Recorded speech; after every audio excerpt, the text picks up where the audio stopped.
नमस्कार, मैं नरेश कुमार आप सबका हार्दिक स्वागत है, मैं अभिनंदन करता हूं एग्रीकल्चर एरा इंस्टीट्यूट के डिजिटल प्लेटफॉर्म पे। और आज अपन बात करेंगे जेट और एग्रीकल्चर सुपरवाइजर में जो भी एग्रोनॉमी का सिलेबस है उसको अपन पॉइंट बाय पॉइंट डिस्कस करेंगे और उसके बारे में आज अपन पढ़ेंगे। तो आज अपन स्टार्ट करते हैं एग्रीकल्चर का इंट्रोडक्शन से, यानी कि कृषि के सामान्य परिचय से।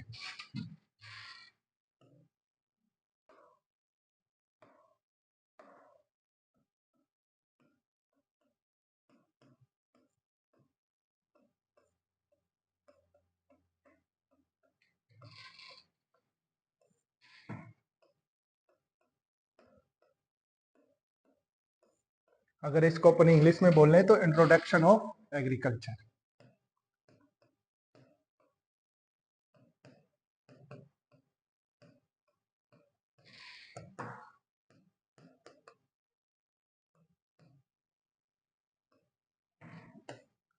तो आज का अपना जो टॉपिक रहने वाला है वो रहने वाला है कृषि का सामान्य परिचय।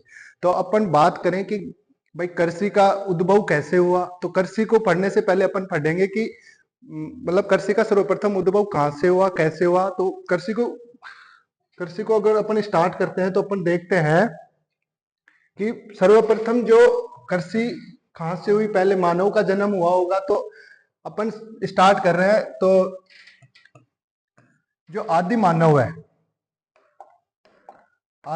है ऐसा माना जाता है कि आदि मानव का जो जन्म है, आदि मानव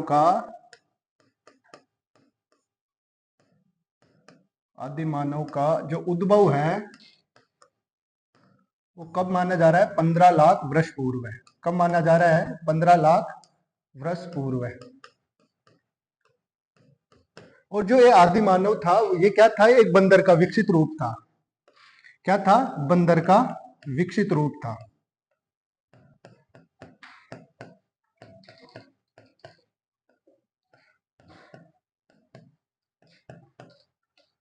तो जो ये आदि मानव था, अब आप सोचो कि पहले जो आदि मानव था इनके पास क्या रहने के लिए मकान था, पहनने के लिए कपड़े थे, अपनी जैसी कोई व्यवस्था थी क्या, नहीं थी। ये कहाँ रहते थे, ये रहते थे जंगल के अंदर। कहाँ रहते थे, जंगल के अंदर रहते थे। तो इनका जीवन कैसा था, जंगली था। इनका जीवन कैसा था, जंगली जीवन था इनका। तो धीरे धीरे मानव का विकास हुआ। अपन मानव का जो विकास है वो मुख्यतः 3 चरणों के अंदर अपन पढ़ेंगे। कितने चरणों में पढ़ेंगे, मुख्यतः 3 चरणों के अंदर अपन मानव का विकास पढ़ेंगे। धीरे धीरे मानव का विकास हुआ। तो मैंने बताया अभी आपको कि जो आदि मानव था वो क्या था, बंदर का विकसित रूप था। और धीरे धीरे मानव का विकास हुआ तो वो सीधा खड़ा होकर चलने लगा।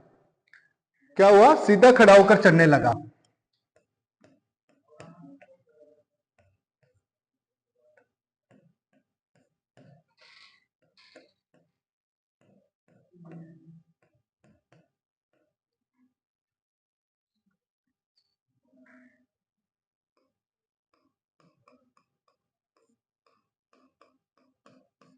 तो ऐसे मानव को क्या कहा गया, ऐसे मानव को कहा गया होमो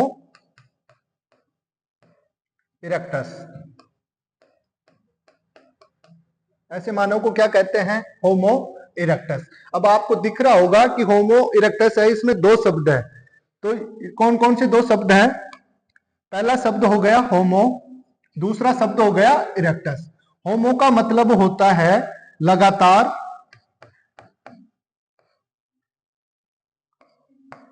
लगातार या संपूर्ण रूप से।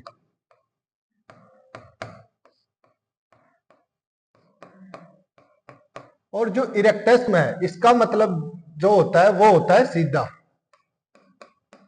तो अपन ने बात की ऐसा आदि मानव जो सीधा खड़ा होकर चलने लगा उसे अपन बोलते हैं होमो इरेक्टस। जो इनकी जो पहला जो मैंने बताया, मुख्यतः कितने चरण बताए मैंने, 3 चरण बताए। तो इसका जो पहला चरण है वो यही है कि मानव क्या हुआ, सीधा खड़ा होकर चलने लगा। अगर मैं दूसरे चरण की बात करूं तो दूसरे चरण में क्या था कि लगातार सीधा खड़ा होकर चलने लगा, फिरने लगा। तो उस स्टेज को क्या बोला गया, क्रोमैग्नन। क्या बोला गया? क्रोमैग्नन।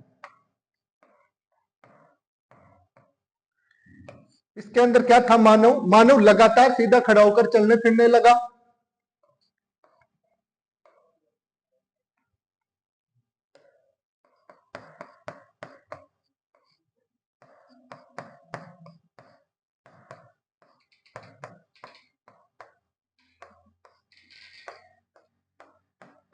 खड़ा होकर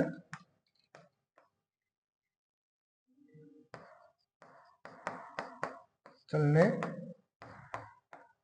फिरने लगा। यहां तक आपको क्लियर? अपन अब आगे चलते हैं। लगातार मानव के इस विकास के क्रम में आगे अपन देखें तो तीसरे चरण के अंदर अपन बात करते हैं। धीरे धीरे सीधा खड़ा होकर चलने लगा, फिरने लगा। तो अब इनमें एक नई स्टेज आई। वो नई स्टेज ये थी कि इनमें सीखने की प्रवृत्ति आई। धीरे धीरे ये समझने लगे, धीरे धीरे इनमें विचार करने की क्षमता, धीरे धीरे इनमें समझने की क्षमता, धीरे धीरे मानव क्या होता गया? सभ्य होता गया। तो उस स्टेज को अपन बोलते हैं मानव में सीखने की प्रवृत्ति आई। क्या आई? सीखने की प्रवृत्ति।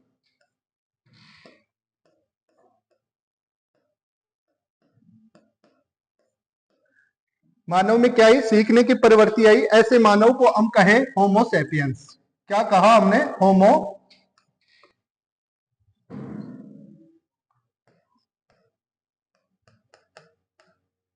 सेपियंस। अब यहां भी अगर अपन देखें तो इसमें भी दो शब्द हैं। एक हो गया होमो, एक हो गया सेपियंस। जो होमो है इसका मैं पहले भी मतलब आपको बता चुका हूं। इसका मतलब होता है लगातार या संपूर्ण रूप से, लगातार या संपूर्ण रूप से। और सेपियंस का मतलब होता है सीखने की प्रवृत्ति। क्या होती है? सीखने की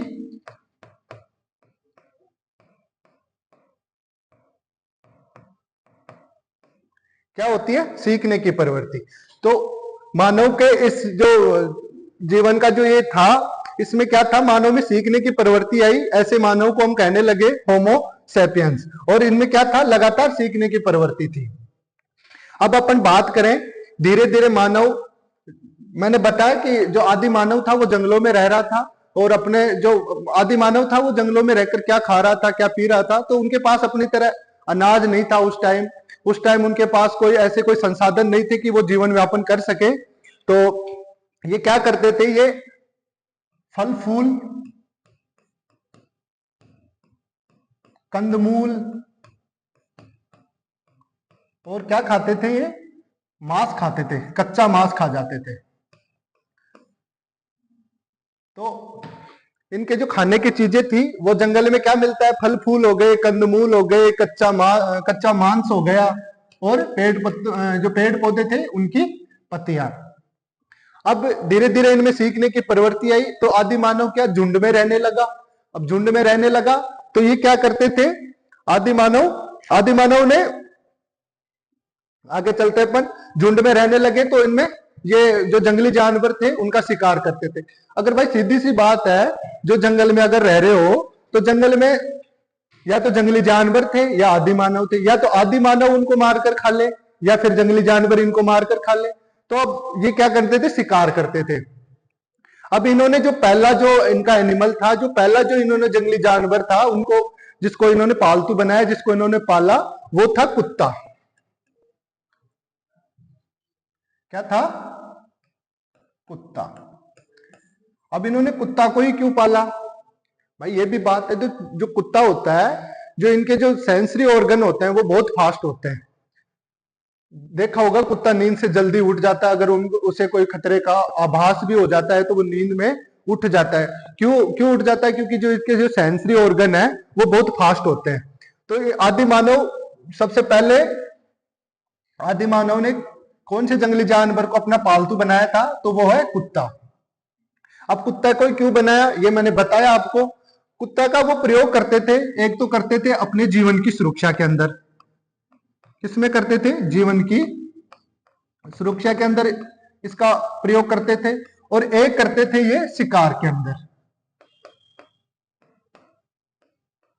अब कुत्ता से उन्हें कोई ऐसी कोई चीज, प्रोडक्टिव चीज उनको मिल नहीं रही थी। तो अगर अपन बात करें कि आदि मानव का जो पहला पालतू जंगली जानवर था वो कुत्ता था, लेकिन धीरे धीरे समय के साथ साथ उन्होंने भेड़ और बकरी का पालन भी स्टार्ट किया। भेड़ और बकरी का पालन स्टार्ट किया तो 8700 से 7700 ईसा पूर्व भेड़ व बकरी का पालन स्टार्ट कर दिया। भेड़ व बकरी का पालन स्टार्ट कर दिया, यानी कि शुरू कर दिया।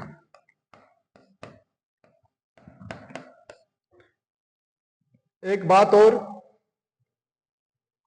जो होमो सैपियंस ऐसे एक सर्वमान्य अवधारणा है कि सर्वप्रथम जो मानव था वो कहां पे दिखाई दिया? अफ्रीका के अंदर दिखाई दिया। और कब दिखाई दिया? 35,000 वर्ष पूर्व। 35,000 वर्ष पूर्व कहां दिखाई दिया? ये अफ्रीका के अंदर। ठीक है, कौन सी एक सर्वमान्य अवधारणा है कि जो मानव था, जो होमोसेपियंस था, ये सर्वप्रथम कहां दिखाई दिया? ये सर्वप्रथम दिखाई देता है मेरे साथियों, कहां पे? ये दिखाई देता है अफ्रीका के अंदर। और कब दिखाई दिया? 35,000 वर्ष पूर्व। अब अपन आगे बात कर रहे थे, इन्होंने 8,700 से 7,700 ईसा पूर्व भेड़ व बकरी का पालन स्टार्ट कर दिया। भेड़ और बकरी का पालन, इनसे क्या प्रोडक्टिव चीजें इन्हें प्राप्त हो रही थी? इन्हें दूध प्राप्त हो रहा था इनसे। और जो पहला इनका जो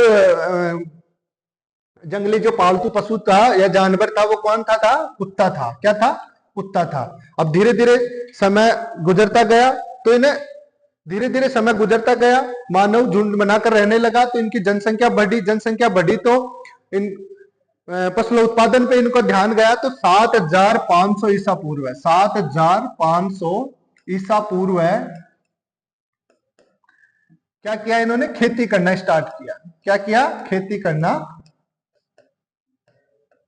शुरू किया। और सर्वप्रथम किसकी खेती की इन्होंने? सर्वप्रथम खेती की इन्होंने किसकी खेती की? इन्होंने गेहूं और जौ की। गेहूं और जौ की खेती की इन्होंने। तो जो एग्रीकल्चर है, जो कृषि है, उसकी नींव यहीं से पड़ी। कहां से पड़ी नींव? यहीं से एग्रीकल्चर की नींव पड़ी, यहीं से कृषि विज्ञान की नींव पड़ी। आशा करता हूं यहां तक आपको समझ में आया होगा। अब अपन आगे चलते हैं। अब अपन बात करते हैं एग्रीकल्चर की। किसकी बात करते हैं अपन? एग्रीकल्चर की। जो एग्रीकल्चर है अपना, अपन अब इसकी बात करते हैं। इसको हिंदी में कहते हैं कृषि विज्ञान। क्या कहते हैं हिंदी के अंदर इसको? कृषि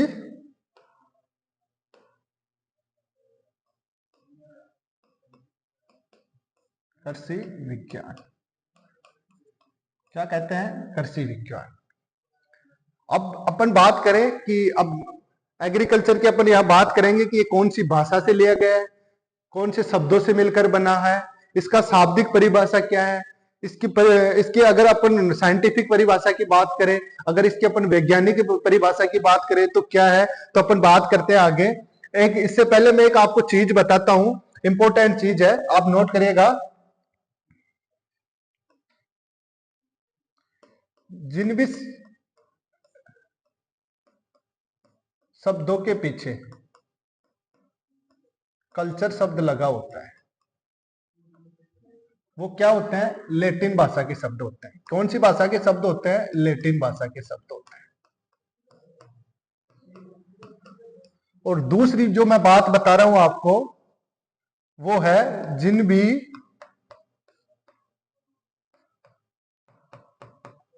शब्दों के पीछे लोजी या नोमी लगा होता है वो कौन सी भाषा के शब्द होते हैं? ग्रीक भाषा के शब्द होते हैं। कौन सी भाषा के शब्द होते हैं? ग्रीक भाषा के। इंग्लिश में भी इसे लैटिनी बोलते हैं, और ये होता है ग्रीक। अब इनमें कुछ अपवाद हैं, वो भी अपन जानेंगे। तो अपवाद कौन कौन से हैं उनके बारे में अगर मैं आपको बताऊं, तो अपन बात करते हैं अपवाद की। किसकी बात करेंगे? अपवाद की अगर मैं बात करूं,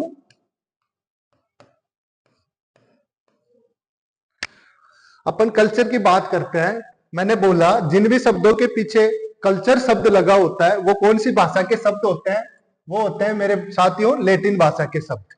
अगर मैं बात करूं सिट्रस कल्चर की, जो पहला अपवाद मैं बता रहा हूं वो है सिट्रस कल्चर। कौन सा है? Citrus culture. अगर मैं बात करूं सिट्रस कल्चर की, तो जो इसके अंदर ये दो शब्दों से मिलकर बना है, आप देख पा रहे होंगे। पहला जो शब्द है अपना है सिट्रस, दूसरा जो शब्द दिख रहा है आपको वो दिख रहा है कल्चर। जो सिट्रस जो शब्द है वो है ग्रीक भाषा का।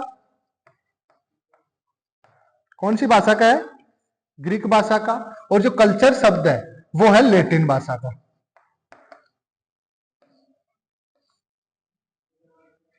ध्यान दे, जो सिट्रस कल्चर है, सिट्रस कल्चर किसे कहते हैं? जो नींबू वर्ग की जो फसल आते हैं उनकी खेती करना ही क्या कहलाता है? सिट्रस कल्चर कहलाता है। तो इसका अर्थ होता है नींबू वर्गीय फसलों की खेती।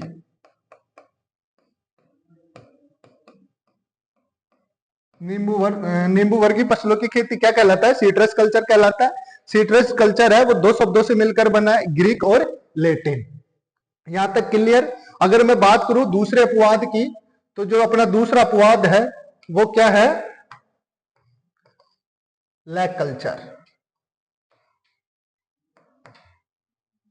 अब आप कहोगे कि इसमें भी कल्चर शब्द लगा हुआ है तो ये लैटिन भाषा का शब्द है, लेकिन नहीं, ये भी दो शब्दों से मिलकर बना हुआ है।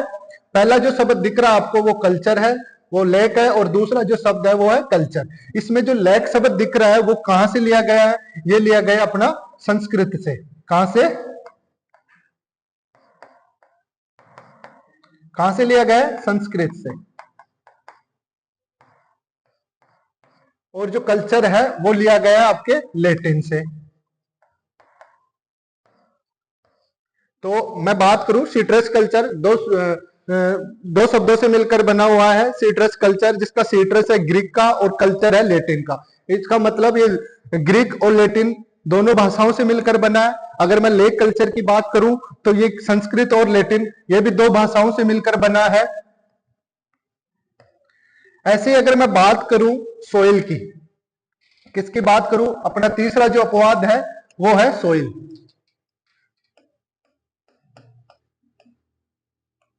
सोइल है, ये भी लैटिन भाषा का शब्द है,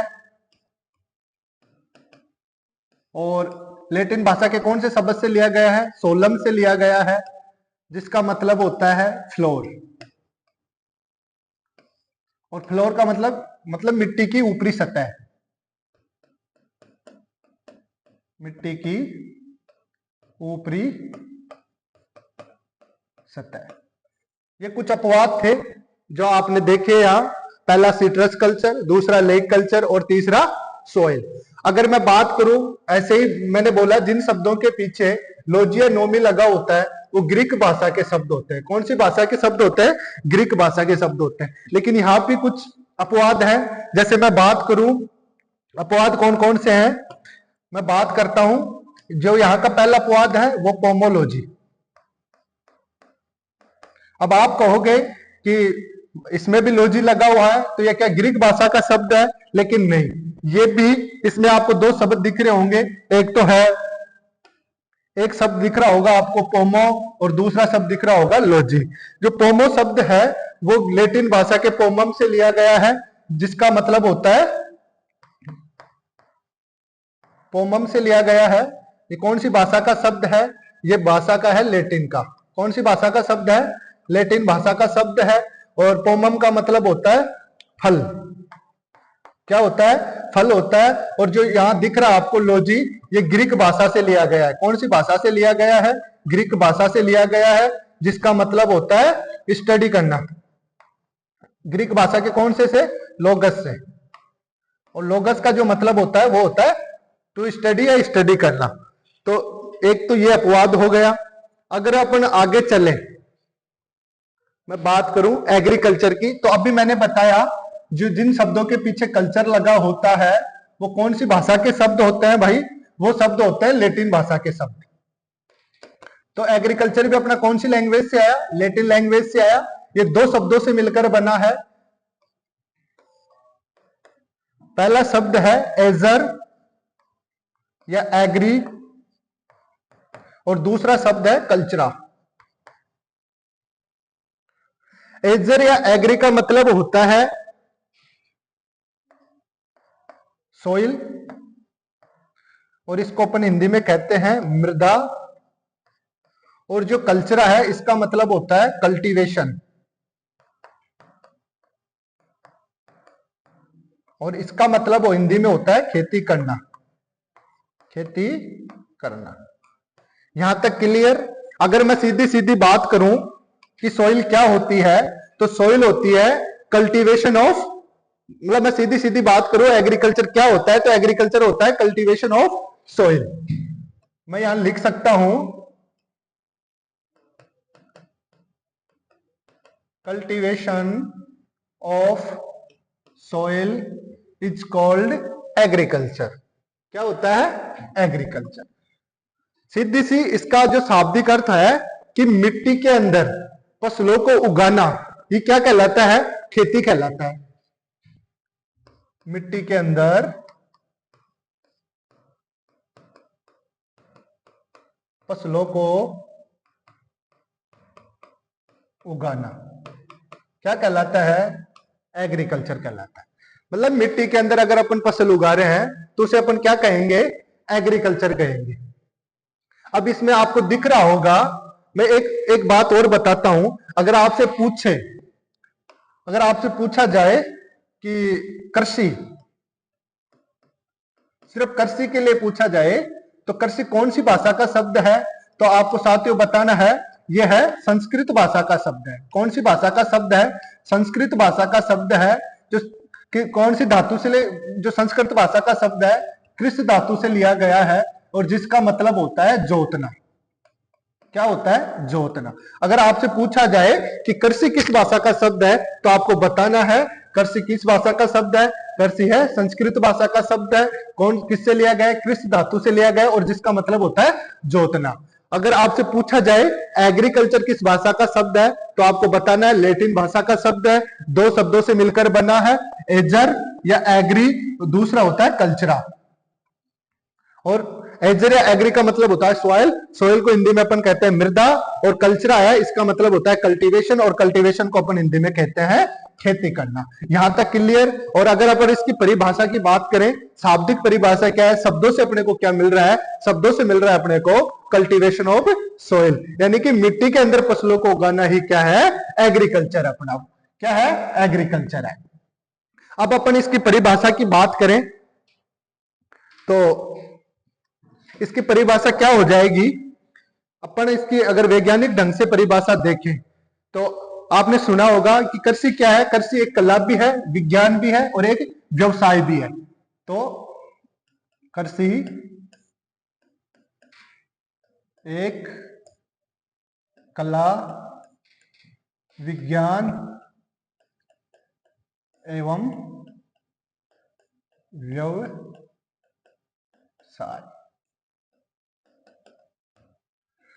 अब मैंने बोला कृषि एक कला है, तो कला तो कैसे हुई, विज्ञान कैसे हुआ, और व्यवसाय कैसे हुआ? कला को अपन इंग्लिश में बोलते हैं आर्ट, विज्ञान को अपन इंग्लिश में बोलते हैं साइंस, और व्यवसाय को अपन इंग्लिश में बोलते हैं बिजनेस। क्या बोलते हैं? बिजनेस। तो अपन बात करते हैं, मैंने बोला यहां कृषि एक कला है, विज्ञान है, और व्यवसाय। तो कला तो कैसे है? जैसे अब मैं कहूं कि अभी अपन बात कर रहे थे आदि मानव की, तो आदि मानव ने जब फसल उगाना स्टार्ट किया होगा तब उनके पास कौन सा ऐसा विज्ञान था, कौन सा उन्होंने मतलब बीएससी इन एग्रीकल्चर कर रखा था, बीएससी मतलब एमएससी एग्रीकल्चर कर रखा था या पीएचडी एग्रीकल्चर कर रखा था, कोई डिग्री नहीं थी उनके पास, तो भी वो खेती कर रहे थे।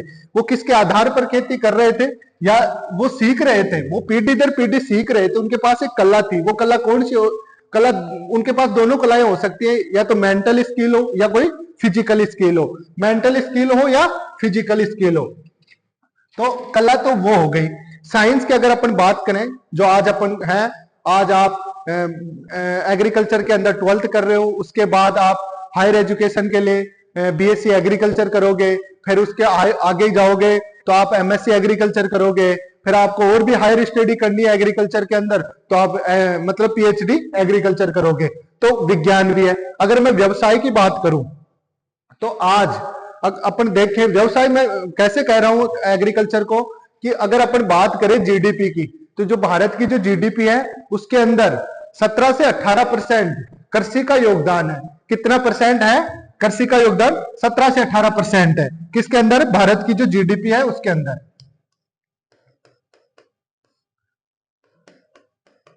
17 से 18%। और भारत की कितनी परसेंट पॉपुलेशन है जो कृषि एवं कृषि आधारित उद्योगों पर निर्भर है? तो मैं मोटा मोटा आपको बताऊं, सब जगह अलग अलग मिलता है, लेकिन 54 से 58% जो जनसंख्या है, एक भारत की एक बड़ी जनसंख्या कहां निर्भर है?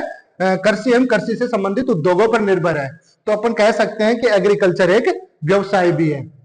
आपको समझ में आया होगा। अब एग्रीकल्चर का मतलब ये तो है नहीं कि फसलों को उगाना ही एग्रीकल्चर है, नहीं। फसलों के साथ साथ पशुपालन, मछली पालन, मुर्गी पालन आदि आदि को करना क्या कहलाता है? एग्रीकल्चर कहलाता है। तो एग्रीकल्चर की सीधी सीधी परिभाषा हो गई कि मानव द्वारा अपनी आर्थिक उद्देश्यों की पूर्ति हेतु एवं अपने जीवन निर्वाह के लिए फसल उत्पादन के साथ साथ पशुपालन, मछली पालन, मुर्गी पालन और रेशम कीट उत्पादन आदि को करना क्या कहलाता है? एग्रीकल्चर कहलाता है। क्या कहलाता है भाई? एग्रीकल्चर कहलाता है। यहां तक आपको समझ में आया होगा। अपन आगे बात करते हैं इसकी ब्रांच की। एग्रीकल्चर में कौन कौन से ब्रांच हैं उनके बारे में अपन जानेंगे अब, कि ब्रांच ऑफ एग्रीकल्चर।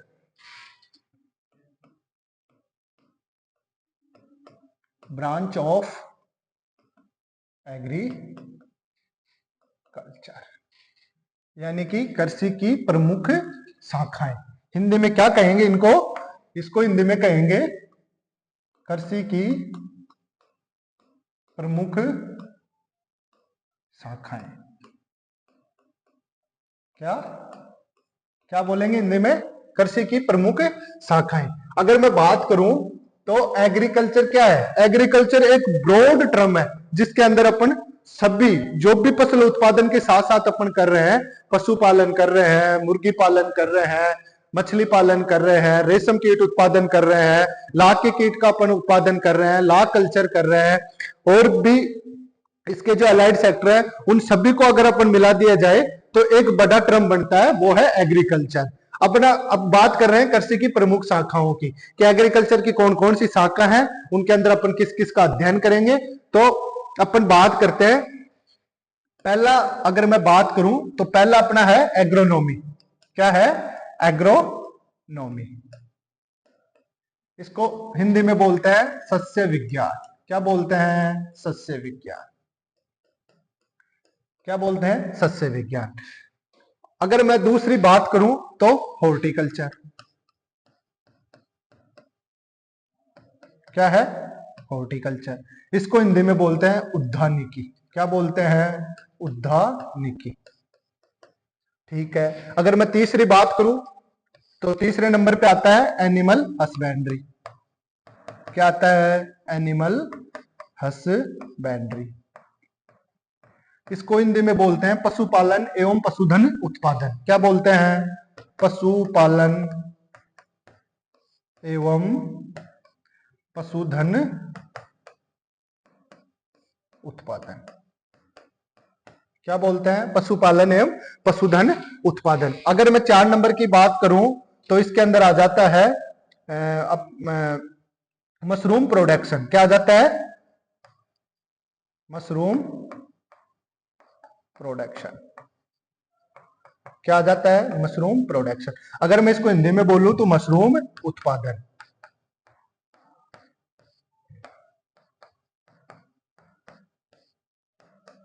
अगर मैं 5 नंबर बात करूं तो 5 नंबर पे आता है अपना प्लांट पैथोलॉजी।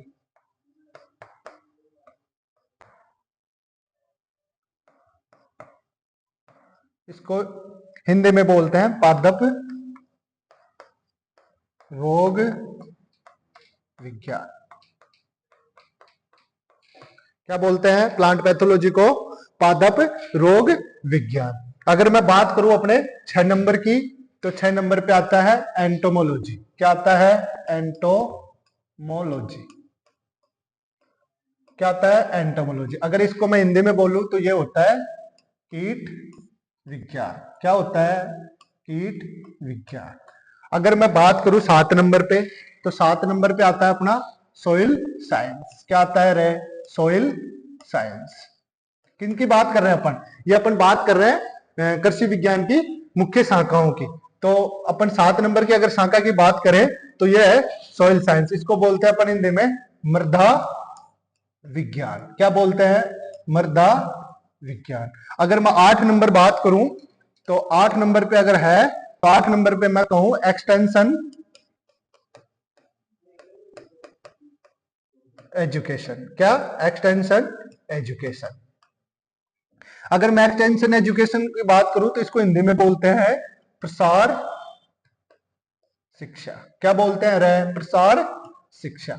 अगर मैं 9 नंबर पे बात करूं तो 9 नंबर पे अपन लिखते हैं एग्रीकल्चरल इकोनॉमिक्स। Agricultural economics. अगर मैं एग्रीकल्चर इकोनॉमिक्स की बात करूं तो इसको हिंदी में बोलते हैं कृषि अर्थशास्त्र। क्या बोलते हैं? कृषि अर्थशास्त्र। क्या बोलते हैं रे? कृषि अर्थशास्त्र। अगर मैं 10 नंबर की बात करूं तो आता है फॉरेस्ट्री। क्या आता है? फॉरेस्ट्री। फॉरेस्ट्री को हिंदी में बोलते हैं वानिकी। अगर मैं 11 नंबर की बात करूं तो 11 नंबर पे आता है लैक कल्चर। क्या? लैक कल्चर यानी कि लाख का उत्पादन या लाख की खेती बोल सकते हैं अपन। क्या बोल सकते हैं? लाख की खेती। क्या बोल सकते हैं? लाख की खेती। ये अपने मुख्य एग्रीकल्चर की शाखाएं जान ली। अब अपने इसमें बात करेंगे मुख्यतः किसकी बात करेंगे? आपके एग्रोनॉमी की मैं बात करूंगा। किसकी बात करेंगे अपन? एग्रोनॉमी की। बाकी आपको हॉर्टिकल्चर, एनिमल हस्बेंड्री ये सब कौन पढ़ाएंगे? हॉर्टिकल्चर आपको रौनक सर पढ़ाएंगे, एनिमल हस्बेंड्री आपको जितेंद्र सर पढ़ाएंगे। तो अपन आज मुख्यतः बात करेंगे एग्रोनॉमी की कि जो सस्य विज्ञान है इसकी अपन परिभाषा देखेंगे। सस्य विज्ञान कौन सी भाषा से लिया गया है, कौन कौन से शब्दों से मिलकर बना हुआ है, इसकी परिभाषा क्या है, इसका इतिहास क्या रहा, इसका एग्रीकल्चर में इंपॉर्टेंस क्या है, अपने को एग्रोनॉमी पढ़ने की क्यों आवश्यकता है। इन सभी सवालों के जवाब अपन जानेंगे किसमें? एग्रोनॉमी में।